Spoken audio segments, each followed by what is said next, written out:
İpine, kitabına, dinine sımsıkı sarılın. Parçalanıp ayrılmayın. Allah'ın üzerinizdeki nimetini düşünün.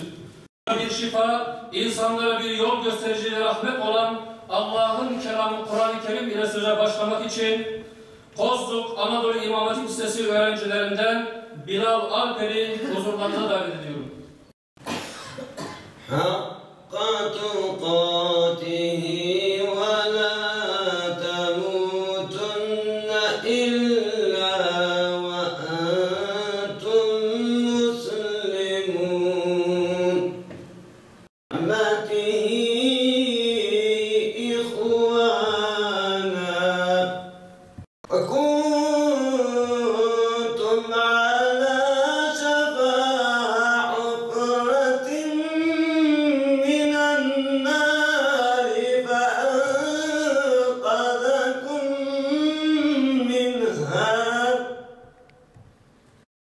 Bir kere öğreneceğimiz çok şey var. Bunlardan bir tanesi hiçbir zaman ümitsizliğe düşmemektir.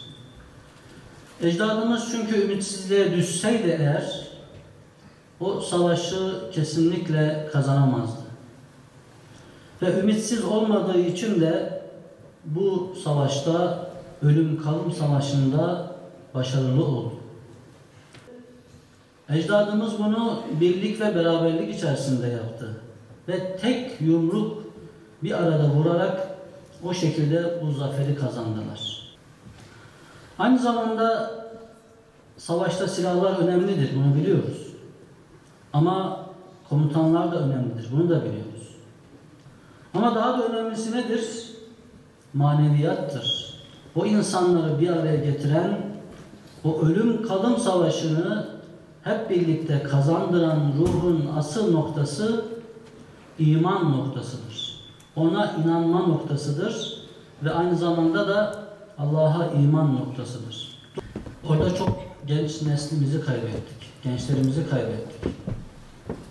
Bunu bir fedakarlık olarak hep aslında yaptık ama gerçekten de bir nesil orada eğitim gören Darülfünun mezunları veyahut da bazı Kayseri gibi, Kayseri Lisesi gibi oradaki öğrenciler o sene mezunlarını dahi veremediler. Böyle bir fedakarlık yapıldı.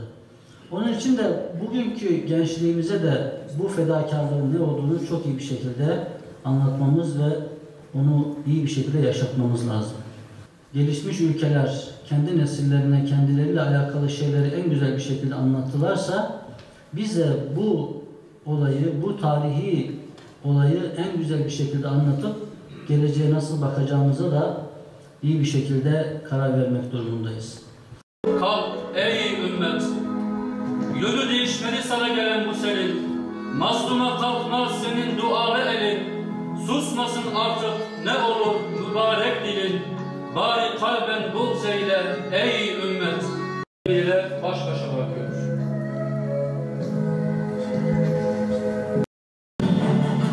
Yer Çanakkale. Gün şehadet günüydü. Allah'ın askerleri için yine bir cihat, yine bir yolculuk zamanı gelmişti. Şehadete adanmış hayatlar şehitlik için adeta birbirleriyle yarışacaktı. Küfür yine ittifak kurmuştu hakkın karşısında. Çünkü küfür tek milletti. Gerçekten ümmetin bütün unsurları oradaydılar. Türküyle, Kürdüyle, Arabıyla, Çerkeziyle ümmeti oluşturan bütün etnisitelerin hepsi oradaydı. Tek bir hedef uğruna bir aradaydılar, bir ruh oluşturmuşlardı ve bu ruh bir araya geldiğinde küfür ne kadar güçlü olursa olsun, ne kadar donanımlı olursa olsun İslam'a galebe çalamayacağının örneğini ortaya koydular. Sıra geldiğimizde değerli hocalarım bildiğiniz gibi Batı'dan İslam alemine çok ciddi kültürel, düşünsel saldırılar oldu.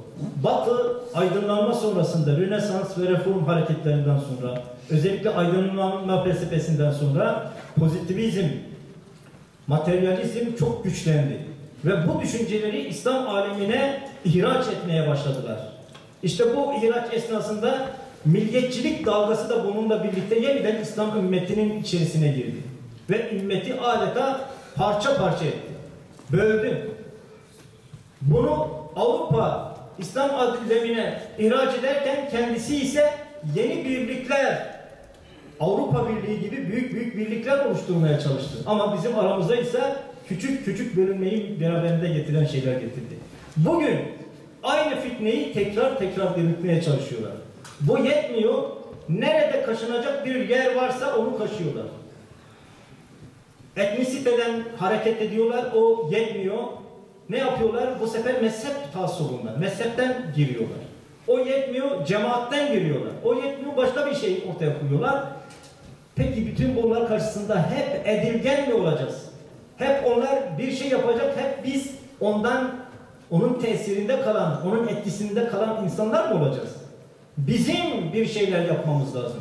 Bizim ümmetin birliğini sağlayacak argümanlar geliştirmemiz lazım. Bir dil geliştirmemiz gerekiyor değerli hocalarım.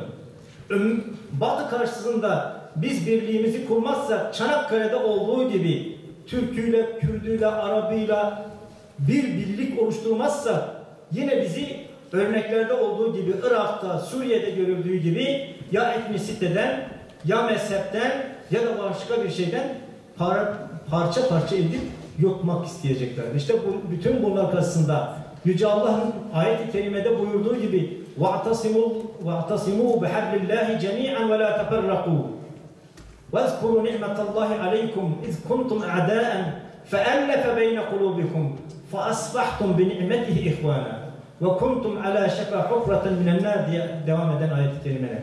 وَاَعْتَصِمُوا بِحَبْلِ اللّٰهِ جَمِيعًا Topluca Allah'ın ipine sarılın. Allah'ın ipi nedir burada? İslam'dır, Kur'an'dır. O ip üzerinde birleşmemiz gerekiyor. وَاذْكُرُوا نِعْمَةَ Ey şehadet sendedir can, seninle uyanır nefse aldanan, vuslata ulaşır can ile canan, seninle mest olur coşar Müslüman.